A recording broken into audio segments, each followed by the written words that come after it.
ಎಲ್ಲರಿಗೂ ನಮಸ್ಕಾರ. ನಾನು ನಿಮ್ಮ doctor B K Ramapraveen, Janata Ayurveda Hassan. ಓಂ ನಮಾಮಿ ಧನ್ವಂತರಿ ಮಾದಿದೇವಂ ಸುರಾಸುರೈರ್ವಂದಿತ ಪಾದಪದ್ಮಂ ಲೋಕೆ ಜರಾರುಗ್ಭಯ ಮೃತ್ಯುನಾಶಂ ಧಾತಾರಮೇಶಂ ವಿವಿಧೌಷಧೀನ ಧನ್ವಂತರಿ ರಮಾನಾಥಂ ಸರ್ವರೋಗ ನಿವಾರಕಂ ಆಯುರ್ವೇದ ಪ್ರವರ್ತಾರಂ ಒಂದೇ ಪೀಯೂಷದಾಯಕಂ. ಸರ್ವೇ ಜನಾಃ ಸುಖಿನೋ ಭವಂತೋ ಸರ್ವೇ ಸಂತು ನಿರಾಮಯ. ಓಂ ಶಾಂತಿ ಶಾಂತಿ ಶಾಂತಿ. ವೀಕ್ಷಕರೇ, ನಾವು ಪ್ರತಿನಿತ್ಯ ನಮ್ಮ ಮನಸ್ಸಿಗೆ ಇಷ್ಟ ಬಂದಿದ್ದ ಆಹಾರ ಸೇವನೆ ಮಾಡ್ತೀವಿ. ಸಸ್ಯಾಹಾರಿ ಇರ್ಬೋದು, ಮಾಂಸಾಹಾರಿ ಇರ್ಬೋದು, ಯಾವುದೇ ಒಂದು ಆಹಾರ ಪದ್ಧತಿ ಇರ್ಬೋದು. ಅವರವರ ಮನಸ್ಸಿಗೆ ಇಷ್ಟವಾದ ಆಹಾರಗಳನ್ನ ಸೇವನೆ ಮಾಡ್ತೀವಿ. ಈ ಆಹಾರ ಸೇವನೆ ಮಾಡಿದ್ರೆ ಮಾತ್ರ ಸಾಲದು, ಪೋಷಕಾಂಶ ಇರ್ತಕ್ಕಂಥ ಆಹಾರಗಳನ್ನೇ ಸೇವನೆ ಮಾಡ್ತೀವಿ. ಆದರೆ ಈ ಆಹಾರ ಸೇವನೆ ಮಾಡಿದ್ದು ಸರಿಯಾಗಿ ಜೀರ್ಣ ಆಗಬೇಕು. ಜೀರ್ಣ ಆದ ಆಹಾರ ಸರಿಯಾಗಿ ಶಕ್ತಿಯಾಗಿ ಪರಿವರ್ತನೆ ಆಗಬೇಕು. ಅಂದರೆ ಡೈಜೆಷನ್ ಸರಿಯಾಗಿ ಆಗಬೇಕು.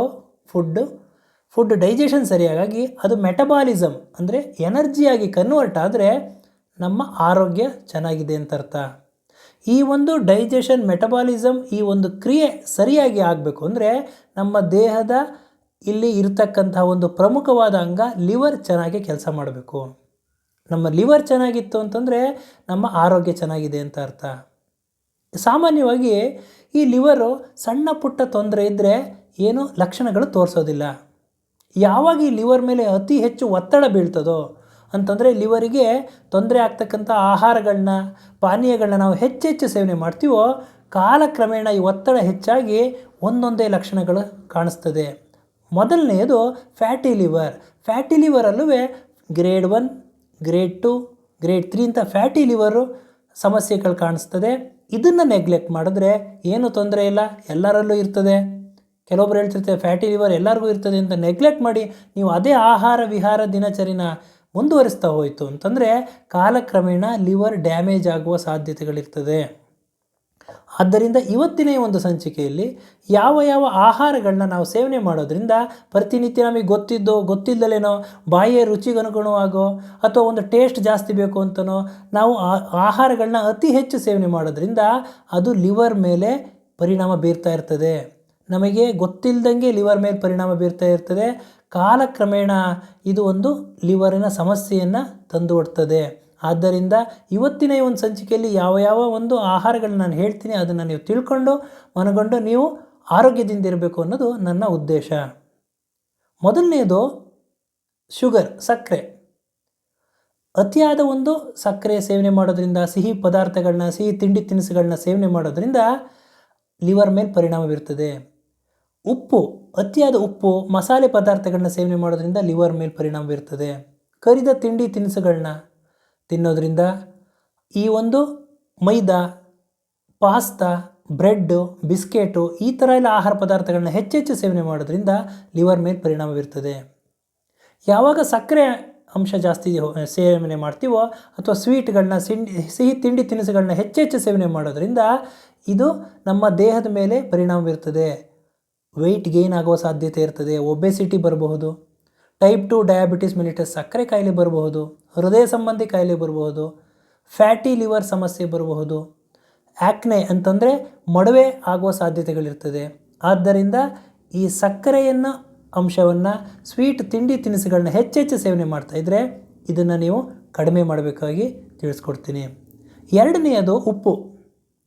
ಒಬ್ಬೊಬ್ಬರಿಗೆ ಅಡುಗೆಗೆ ಹಾಕಿರ್ತಾರೆ ಉಪ್ಪು, ಆದರೂ ಅವ್ರಿಗೆ ಸಾಕಾಗಲ್ಲ, ಮೇಲೆ ಉಪ್ಪು ಹಾಕಿಸ್ಕೊತಾರೆ.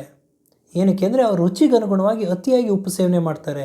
ಈ ಉಪ್ಪು ಅತಿಯಾಗಿ ಸೇವನೆ ಮಾಡೋದ್ರಿಂದ ಹೈಪರ್ ಟೆನ್ಷನ್, BP ಕಾಯಿಲೆ ಬರುವ ಸಾಧ್ಯತೆಗಳಿರ್ತದೆ. ಕಿಡ್ನಿ ಸಮಸ್ಯೆ ಆಗ್ಬೋದು, ಕಿಡ್ನಿ ಫಿಲ್ಟ್ರೇಷನ್ ಸಮಸ್ಯೆ ಆಗ್ಬೋದು, ಲಿವರ್ ಸಮಸ್ಯೆ ಆಗುವ ಸಾಧ್ಯತೆಗಳಿರ್ತದೆ. ಮೂರನೆಯದು ಕರಿದ ಪದಾರ್ಥಗಳು, ಕರಿದ ತಿಂಡಿ ತಿನಿಸುಗಳು, ಮಸಾಲೆ ಜಾಸ್ತಿ ಇರ್ತಕ್ಕಂಥ ತಿಂಡಿ ತಿನಿಸುಗಳನ್ನ ಹೆಚ್ಚೆಚ್ಚು ಸೇವನೆ ಮಾಡೋದ್ರಿಂದ ಇದರಲ್ಲಿ ಟ್ರಾನ್ಸ್ ಫ್ಯಾಟ್ ಇರ್ತದೆ. ಇದು ಹೆಚ್ಚು ನೀವು ಸೇವನೆ ಮಾಡೋದ್ರಿಂದ ಕಾಲಕ್ರಮೇಣ ಲಿವರಲ್ಲಿ ಇನ್ಫ್ಲಮೇಷನ್, ಉರಿಯೂತ ಆಗ್ತದೆ.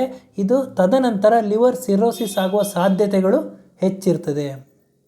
ನಾಲ್ಕನೆಯದು ಮಾಂಸಾಹಾರ. ಮಾಂಸಾಹಾರಿಗಳಲ್ಲೂ ಕೆಲವೊಬ್ಬರು ಅಕೇಷನಲ್ಲಿ ವಾರಕ್ಕೋ 10 ದಿನಕ್ಕೋ ಮಾಂಸಾಹಾರ ಸೇವನೆ ಮಾಡ್ತಾಯಿದ್ರೆ, ಕೆಲವೊಬ್ರಿಗಂತೂ ಪ್ರತಿನಿತ್ಯ ಮಾಂಸಾಹಾರ ಬೇಕು. ಅವರೇನು ರುಚಿಗೋಸ್ಕರ ಪ್ರತಿನಿತ್ಯ ಸೇವನೆ ಮಾಡ್ತಿರ್ತಾರೆ. ಅವ್ರ ಮನಸ್ಸಲ್ಲಿ ಏನಿರ್ತದೆ, ನಾನು ಮಾಂಸಾಹಾರ ತಿಂದರೆ ಪ್ರೋಟೀನ್ ಜಾಸ್ತಿ ಸಿಗ್ತದೆ, ಆರೋಗ್ಯದಿಂದ ಇರ್ಬೋದು ಅನ್ನೋ ಒಂದು ಉದ್ದೇಶದಿಂದ ಪ್ರತಿನಿತ್ಯ ಅತಿ ಹೆಚ್ಚು ಮಾಂಸಾಹಾರ, ರೆಡ್ ಮೀಟನ್ನು ಸೇವನೆ ಮಾಡ್ತಿರ್ತಾರೆ. ಆದರೆ ಇವರಿಗೆ ಪ್ರೋಟೀನ್ ಸಿಗ್ತದೆ.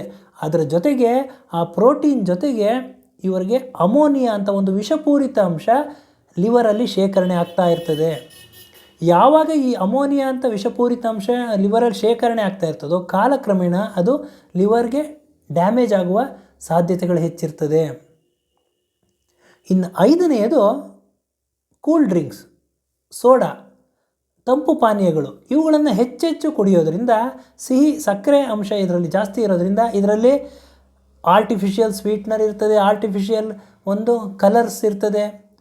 ಈ ಬಣ್ಣಗಳು, ಈ ಕೃತಕ ಬಣ್ಣಗಳು, ಆ ರುಚಿಗೆ ತಕ್ಕಂತೆ ಈ ಸಕ್ಕರೆ ಅಂಶ ಇವೆಲ್ಲ ಇರೋದ್ರಿಂದ ಇದು ಕಾಲಕ್ರಮೇಣ ಲಿವರಿಗೆ ಒಂದು ತೊಂದರೆ ಮಾಡ್ತದೆ, ಲಿವರ್ ಡ್ಯಾಮೇಜ್ ಆಗುವ ಸಾಧ್ಯತೆಗಳಿರ್ತದೆ. ಆದ್ದರಿಂದ ಇವತ್ತಿನ ಒಂದು ಸಂಚಿಕೆಯಲ್ಲಿ ನಾನು ಯಾವ್ಯಾವ ಆಹಾರಗಳು ಹೇಳಿದ್ದೀನಿ, ಸಕ್ಕರೆ, ಉಪ್ಪು ಹಾಗೂ ಅತಿಯಾದ ಮಸಾಲೆ ಪದಾರ್ಥ, ಕರಿದ ತಿಂಡಿ ತಿನಿಸುಗಳನ್ನ, ಅತಿಯಾದ ಮಾಂಸಾಹಾರ ಸೇವನೆ ಹಾಗೂ ಈ ಕೂಲ್ ಡ್ರಿಂಕ್ಸ್ಗಳು, ಸೋಡಾಗಳು ಇವುಗಳನ್ನೆಲ್ಲ ನೀವು ಕಂಟ್ರೋಲ್ ಮಾಡಿದ್ರೆ, ಹತೋಟಿಯಲ್ಲಿಟ್ಕೊಂಡು ನೀವು ಕಂಟ್ರೋಲ್ ಮಾಡಿ ಪ್ರತಿನಿತ್ಯ ಹೆಚ್ಚೆಚ್ಚು ನೀರು ಕುಡಿಯೋದ್ರಿಂದ, ಹಸಿರು ಎಲೆ, ಸೊಪ್ಪು, ತರಕಾರಿಗಳನ್ನ ಹೆಚ್ಚು ಸೇವನೆ ಮಾಡೋದ್ರಿಂದ, ಅರಿಶಿನ, ಶುಂಠಿ ಹಾಗೂ ಬೆಳ್ಳುಳ್ಳಿ ಇವುಗಳನ್ನು ಆಹಾರದಲ್ಲಿ ಸೇವನೆ ಮಾಡೋದ್ರಿಂದ ಹಾಗೂ ನಿಯಮಿತವಾದ ವ್ಯಾಯಾಮ ಹಾಗೂ ದಿನಚರಿ ಸರಿಯಾಗಿದ್ದರೆ ನಿಮ್ಮ ಆರೋಗ್ಯ, ಲಿವರ್ ಚೆನ್ನಾಗಿರ್ತದೆ, ಆರೋಗ್ಯದಿಂದ ಇರ್ಬೋದು ಅಂತ ಹೇಳ್ತಾ ಇವತ್ತಿನ ಈ ಒಂದು ಸಂಚಿಕೆಯನ್ನು ಮುಗಿಸ್ತಾ ಇದ್ದೀನಿ. ನನ್ನ ಈ ವಿಡಿಯೋ ತಮಗೆ ಇಷ್ಟವಾಗಿದ್ದಲ್ಲಿ ಲೈಕ್ ಮಾಡಿ, ಶೇರ್ ಮಾಡಿ ಹಾಗೂ ನನ್ನ ಎಲ್ಲ ಮುಂದಿನ ವಿಡಿಯೋಗಳಿಗಾಗಿ ಸಬ್ಸ್ಕ್ರೈಬ್ ಮಾಡಿ. ಧನ್ಯವಾದಗಳು.